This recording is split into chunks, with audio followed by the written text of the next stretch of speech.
Bismillahirrahmanirrahim. Assalamualaikum warahmatullahi wabarakatuh. Semoga Bapak dan Ibu dalam kondisi sehat walafiat. Amin. Perkenalkan, nama saya Suparman, Sarjana Ekonomi, Magister Manajemen, salah satu dosen yang mengajar di Sekolah Tinggi Ilmu Ekonomi Mujahidin Toli-Toli, program studi manajemen. Perjalanan karir saya sebagai dosen dengan ditetapkannya SK Ketua Yayasan Pembangunan dan Pendidikan Mujahidin Toli-Toli sebagai dosen tetap pada tanggal 10 Februari 2012. Sebagai dosen, saya memiliki spesialisasi pengajaran di bidang manajemen, dan video ini merupakan rujukan pernyataan diri saya dalam mengimplementasikan Tridharma Perguruan Tinggi atau disingkat PDD UKT PT. Di mana dalam video ini saya akan menjelaskan terkait pengajaran dengan menggunakan metode DIA atau Delivery, Interaction, dan Assessment sesuai yang diinginkan dalam sertifikasi dosen tahun 2022 pada gelombang pertama. Baik, pada kesempatan ini saya akan menjelaskan salah satu metode pembelajaran saya pada salah satu mata kuliah yang saya ampu. Dan di sini saya akan pilih mata kuliah perilaku keorganisasian yang diberi bobot 3 SKS dengan kode mata kuliah 213 MKK 3 yang biasanya dipelajari di semester ganjil. Tapi sebelum saya akan menyampaikan metode pembelajaran ini, terlebih dahulu saya akan menyampaikan deskripsi singkat terkait mata kuliah perilaku organisasi, di mana mata kuliah ini mempelajari konsep perilaku dalam organisasi dan membahas 3 determinan perorangan atau individu, perilaku, dan struktur organisasi. Adapun CMK, capaian pembelajaran mata kuliah yang saya ampu, di mana dengan mempelajarinya mahasiswa diharapkan: poin pertama, mampu mendefinisikan secara umum konsep perilaku organisasi dan dasar individu. Poin kedua, agar mahasiswa mampu memahami nilai-nilai manusia. Poin ketiga, mampu memahami sikap dan kepuasan kerja. Poin keempat, mampu memahami dan menjelaskan motivasi kerja dan penerapannya. Poin kelima, mampu memahami dan menerapkan kelompok kerja dan tim kerja. Poin keenam, mampu memahami dan menjelaskan komunikasi kerja dalam organisasi. Poin ketujuh, mampu memahami dan menjelaskan kepemimpinan dan kekuasaan. Poin terakhir di CMK ini adalah poin ke-8, mampu memahami dan menjelaskan konflik dan stres kerja. Perkenalan dalam metode awal pertemuan dalam kelas. Adapun proses perkuliahan yang saya lakukan dengan menggunakan FPS selama 1 semester. Pada pertemuan pertama, saya akan melakukan perkenalan kepada mahasiswa agar diharapkan hubungan antara mahasiswa dan dosen dapat terjalin secara emosional dan penuh keakraban sehingga mahasiswa merasa lebih nyaman berkomunikasi pada saat perkuliahan berlangsung. Pada proses perkuliahan yang berlangsung, biasanya saya juga selalu membuka diri kepada mahasiswa untuk berdiskusi apa saja yang berkaitan dengan materi pembelajaran maupun di luar materi perkuliahan, misalnya isu-isu terkini tentang lingkungan daerah dan nasional. Di dalam berdiskusi, saya juga tidak akan lupa memberikan motivasi kepada mahasiswa agar bisa belajar dengan lebih serius sehingga bisa selesai dengan tepat waktu. Selanjutnya membahas tentang kontrak perkuliahan, di mana kontrak perkuliahan ini dibangun atas dasar kesepakatan bersama antara dosen dan mahasiswa terkait dengan proses perkuliahan ke depannya. Lanjut ke modul perkuliahan. Modul perkuliahan fungsinya adalah agar mahasiswa mengetahui gambaran-gambaran materi tentang perkuliahan dari pertama hingga akhir perkuliahan. Dan biasanya sebelum kontrak perkuliahan saya juga melakukan semacam pretest. Sebelum materi perkuliahan dilakukan, biasanya saya akan melakukan tes awal kepada mahasiswa untuk mengukur wawasan dan pengetahuan mahasiswa terkait dengan mata kuliah yang saya ambil, supaya juga kita bisa menentukan langkah strategi apa yang harus dilakukan dalam perkuliahan berikutnya. Materi perkuliahan selanjutnya saya memaparkan pokok pembahasan mengenai materi-materi perkuliahan mulai dari pertemuan pertama sampai dengan pertemuan ke-16.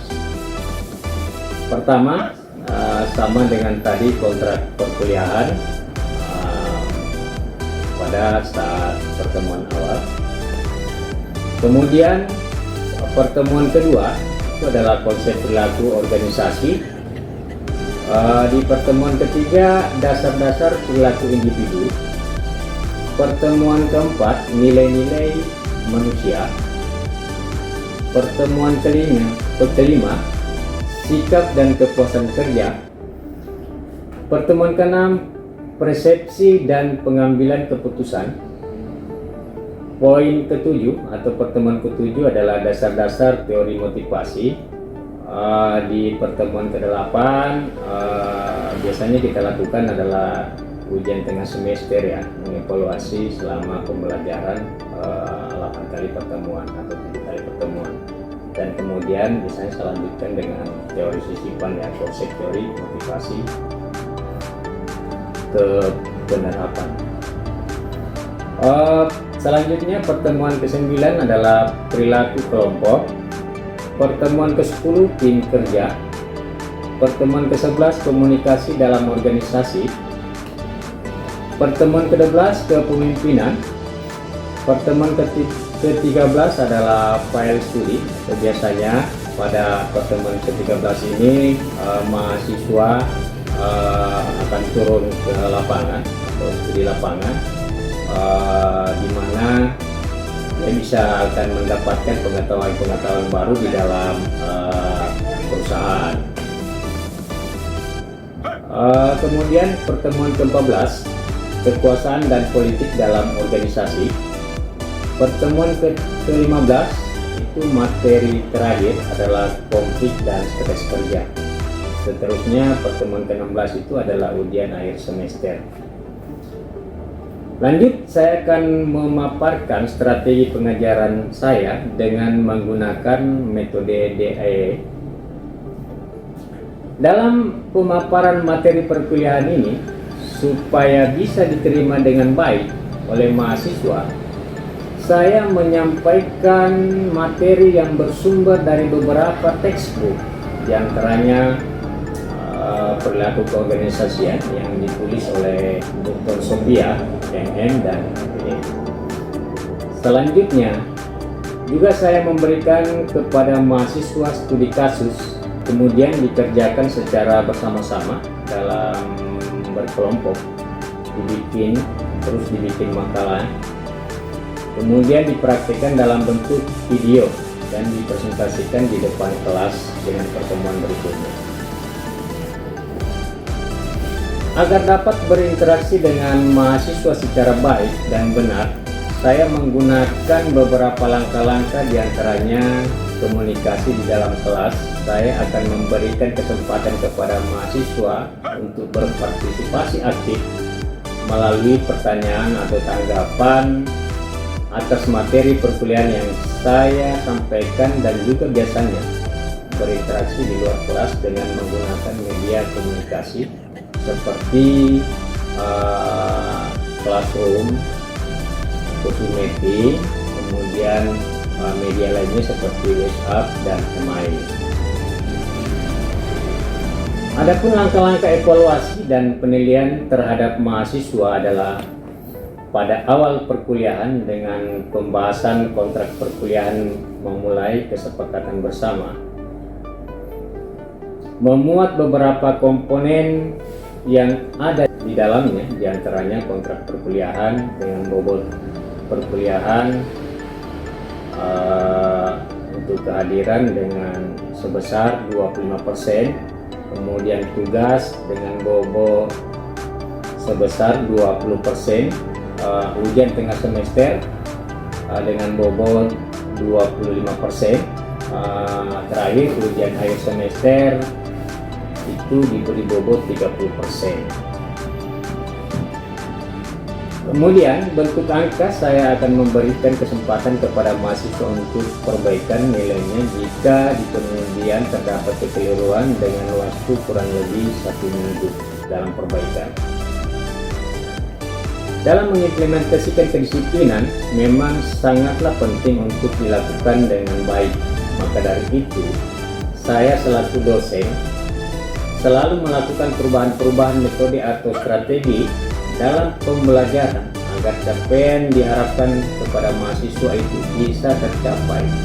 Contoh, kedisiplinan dalam mengajar biasanya saya selalu tepat waktu dalam perkuliahan.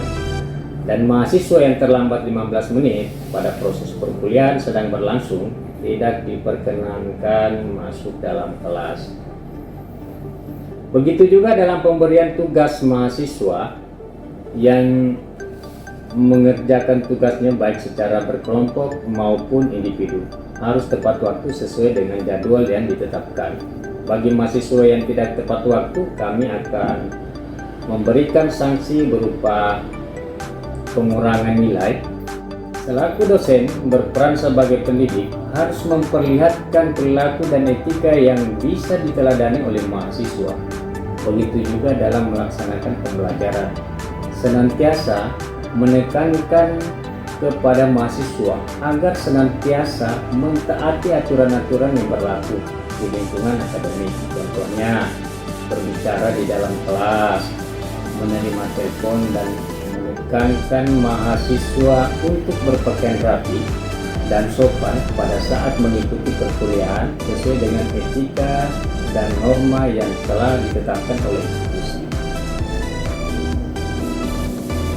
Dalam prinsip keterbukaan terhadap kritik dalam pelaksanaan pembelajaran sangat diperlukan agar senantiasa kualitas pembelajaran dapat ditingkatkan dengan baik.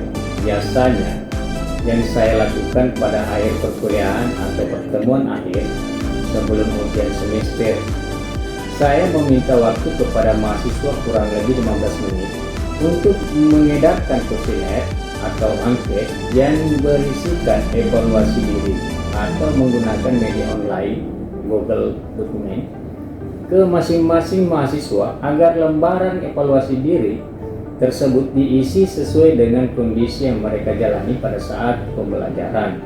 Dan saya memberitahukan kepada mahasiswa bahwa pengisian evaluasi diri ini tidak mempengaruhi nilai. Selanjutnya pengisian evaluasi diri dilakukan kemudian dilanjutkan dengan ujian akhir semester atau PATES. Begitu juga penilaian dengan rekan sejawat. Ini yang saya lakukan adalah saya mencoba berdiskusi bersama beberapa rekan sejawat dengan membuka diri secara jujur. Biasanya dengan metode ini rekan sejawat memberikan umpan balik terhadap diri saya terkait di dalam satu tim pengajar. Dengan metode yang saya lakukan dalam evaluasi diri ini sebagai wadah pengendalian diri demi untuk mengembangkan karir ke depan sebagai dosen profesional yang lebih baik dan bermutu. Baik, sebelum saya menampilkan video pengajaran saya, terlebih dahulu saya mengucapkan banyak-banyak terima kasih kepada tim asesor yang sudah meluangkan waktunya untuk mengikuti video deskripsi pembelajaran ini sebagai syarat pengajuan penilaian sertifikasi dosen. Dan saya tutup. Alhamdulillahirrabbilalamin. Assalamualaikum warahmatullahi wabarakatuh. Bismillahirrahmanirrahim. Assalamualaikum warahmatullahi wabarakatuh. Selamat siang dan salam sejahtera untuk kita semua. Waalaikumsalam warahmatullahi wabarakatuh. Selamat siang. Baik, anak-anakku sekalian, dalam pertemuan ini kita membahas mata kuliah perilaku individu dalam organisasi. Sebelum kita masuk ke sub pembahasan, saya mencoba untuk menarik sejarah sedikit terkait dengan organisasi. Seperti pada hakikatnya bahwa sebenarnya teori-teori tentang keorganisasian ini itu meskipun secara penamaan atau secara penemuan, secara teori yang sudah dipraktek-praktekkan orang-orang pakar misalnya. Nah, jauh sebelumnya bahwa praktek organisasi ini sudah dilakukan oleh nenek moyang kita pada masa lampau. Coba kita bisa lihat pada komunal ya, masyarakat komunal atau komunal primitif. Mereka meskipun dalam struktur tidak terbangun secara bagus, misalnya ada ketua, ada bendahara, sekretaris, dan kemudian bidang-bidang yang lain, tapi mereka itu di dalam satu kelompok diketuai oleh kepala suku misalnya. Nah, hidup mereka dengan secara bermasyarakat, individu atau bersosial, mereka itu hidup dengan kekompakan, kemudian secara sistem mereka itu dipandu oleh misalnya kepala suku dan hidupnya berpindah-pindah, dan sampai hari ini misalnya mereka bisa eksis ya, bahkan sampai hari ini masih ada yang tinggal di gunung-gunung atau mungkin sudah turun di permukaan. Nah, itu yang saya bilang tadi bahwa dari berapa fase masa lampau, dari pra komunal primitif, fase komunal, kemudian fase kerajaan, fase kerajaan masuk kepada fase sistem kepemerintahan yang seperti sekarang ini. Itu adalah perjalanan pengetahuan yang begitu panjang, sehingga dalam teori-teori kekinian itu maka ada beberapa pakar itu mencoba untuk memikirkan dan memberikan suatu teori bagaimana sih sebenarnya organisasi itu yang bagus. Nah, kenapa demikian? Para pakar ini prihatin dengan kondisi polemik, karena memang makhluk hidup yang hari ini itu tidak terlepas daripada organisasi itu sendiri. Jadi di mana-mana pun kita berorganisasi. Misalnya bahwa lembaga yang kecil ataupun yang besar. Kita hari ini hidup di negara. Nah, itu adalah organisasi besar yang kemudian dibangun dengan struktur yang besar juga, baik yang kecil dan sebagainya. Nah,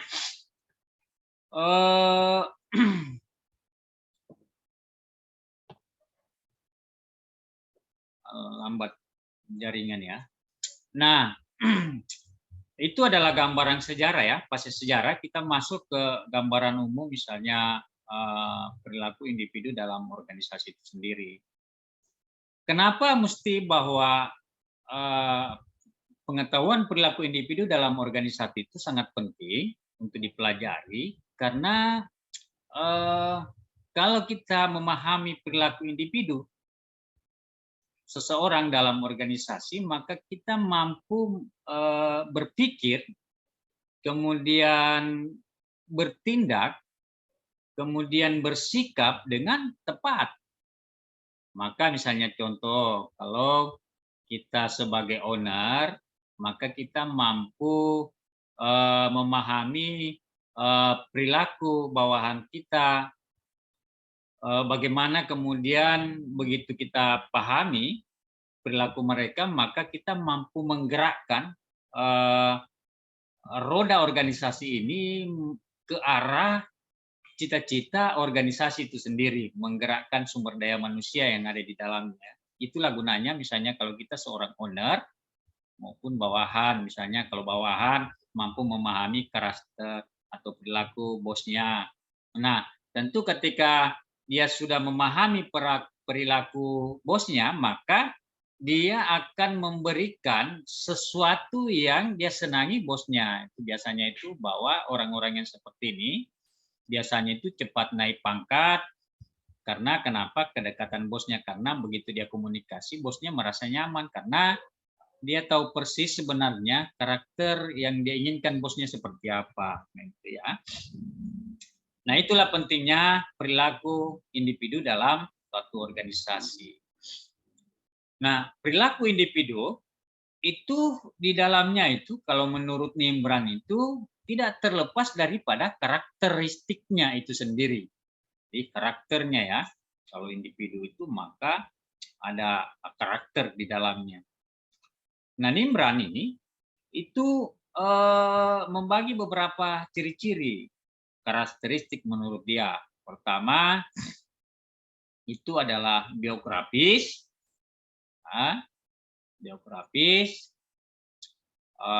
kemudian kepribadian, ya, kepribadian individu, kemudian persepsi dan sikap. Nah, ini ada 4 yang kemudian dia bagi oleh Nimbrand ya, 1996 terkait dengan ciri-ciri karakteristik.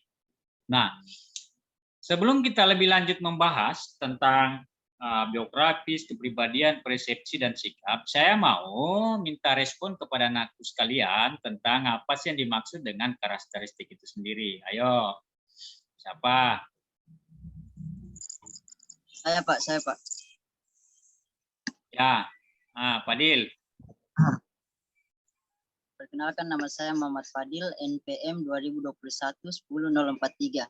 Menurut saya, karakteristik adalah ciri khas, karakter atau watak, dan sifat batin yang mempengaruhi segenap pikiran, perilaku, budi pekerti, dan tabiat yang dimiliki manusia atau makhluk hidup lainnya yang membedakan antara seseorang dan orang lainnya.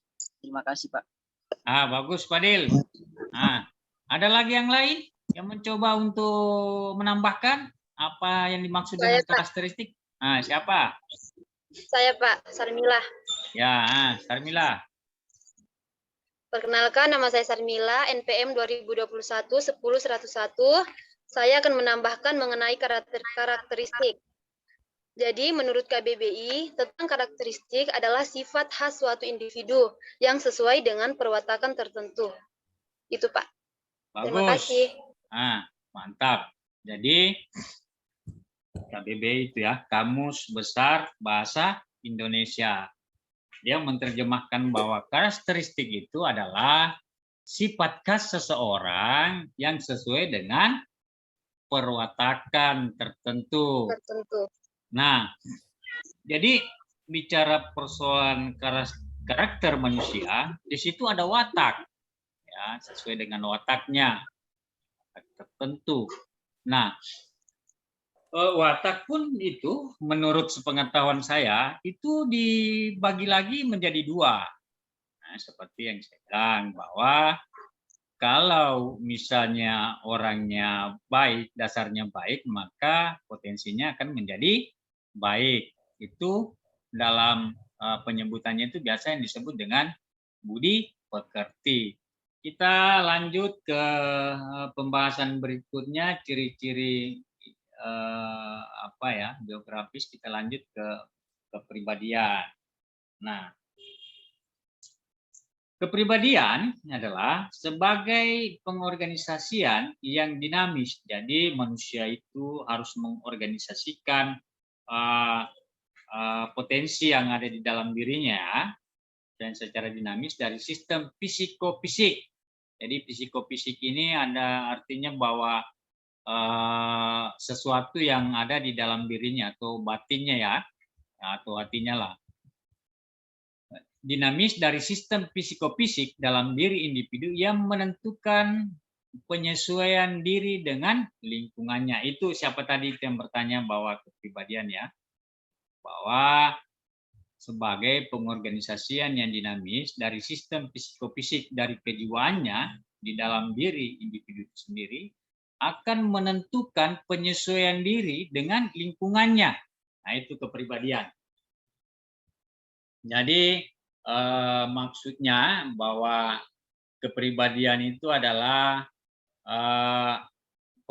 mengorganisasikan sesuatu yang ada di dalam diri, apakah itu dari jiwanya, kemudian agar kita mampu menentukan atau menyesuaikan diri dengan lingkungannya. Di lingkungan kita, apakah secara komunikasi, kemudian apalah dengan lingkungannya ya. Kemudian berikutnya, kepribadian sebagai keseluruhan cara bagaimana individu bereaksi dan berinteraksi dengan orang lain. Nah, itu juga satu, menurut Robin 1993. Kepribadian sebagai keseluruhan cara. Itu kepribadian sebagai keseluruhan cara bagaimana individu itu berinteraksi, bereaksi atau bertindak ya, bertindak dan berinteraksi. Nah, berucap dengan orang lain. Itu ya singkat ya, kalau menurut kepribadiannya Robin. Kemudian kita simpulkan lagi ya, dari ada beberapa itu, bahwa pengertian kepribadian adalah sebagai cara bagaimana seseorang bereaksi dan berinteraksi dengan orang lain. Itu singkat sekali ya. Jadi kalau kepribadian itu ada aksi, kemudian ada reaksi. Reaksi, bergerak, kemudian berinteraksi dengan orang lain. Nah, itu kepribadian. Nah, kita lihat faktor-faktor yang mempengaruhi kepribadian seseorang itu ternyata ada 3 tingkatan. Kita lihat faktor-faktor yang mempengaruhi kepribadian seseorang itu ternyata ada 3 tingkatan. Yang pertama itu adalah faktor keturunan, faktor lingkungan, sama situasional. Kerap misalnya kalau faktor keturunan misalnya, kalau dalam dunia kepemimpinan, kalau bapaknya misalnya seorang pemimpin atau raja, maka cenderung anaknya itu akan mengikuti gen orang tuanya menjadi raja juga. Itu disebut dengan faktor gen ya, faktor keturunan. Jadi kalau orang tuanya misalnya baik, maka anaknya itu menjadi baik. Kalau misalnya orang tuanya itu adalah pekerja keras, maka anaknya juga itu menjadi pekerja keras. Nah, itu faktor keturunan. Nah, ini juga mempengaruhi karakter kepribadian seseorang. Itu mempengaruhi, itu sangat mempengaruhi karakter kepribadian seseorang itu. Kalau misalnya orang tuanya wibawa, ya anaknya juga itu kepribadiannya juga itu pasti akan mengikut sama orang tuanya. Ada juga yang disebut dengan faktor lingkungan. Faktor lingkungan di sini biasanya itu pekerja atau misalnya anak